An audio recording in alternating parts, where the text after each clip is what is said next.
त्याच बातमीचा आता इम्पॅक्ट पाहायला मिळतोय। इम्पॅक्ट कसा, तर या महिला मांत्रिकांना आपली चूक कबूल करत जे 14 कोटी रुपये लुबाडले होते घराकडनं कुटुंबाकडनं ते परत करण्याची तयारी दर्शवलेली आहे।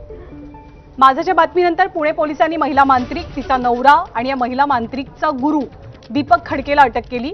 अखेर या मांत्रिक महिलेनं लुबाडलेले पैसे परत करण्याची तयारी दाखवली आहे। 30 दिवसांच्या आत सगळे पैसे परत देण्याबाबत महिला मांत्रिक वेदिका पंढरपूरकरनं कोर्टात प्रतिज्ञापत्र सुद्धा सादर केलंय।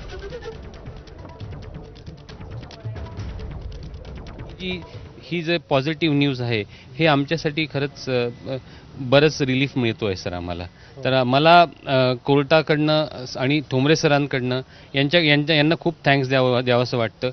PO जे आहेत पब्लिक प्रॉसिक्युटर आणि आयो यांची खूप धन्यवाद द्यावंसं वाटतं। आता होपफुली आमच्या चांगले दिवस सुरू होतील अशी आशा ठेवतोय सर। हा तर रे ऑफ होप आम्हाला पॉझिटिव्ह आहे।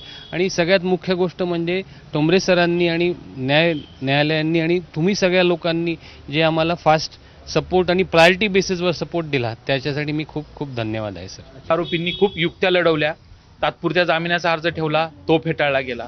परत त्याच्यामध्ये ते अपंगांचे जे कलम आहेत ते उडवण्यात यावी किंवा ती कट करण्यात यावी त्यासाठी सुद्धा त्यांनी अर्ज केले, ते देखील आम्ही न्यायालयावर भांडून उडवून लावले।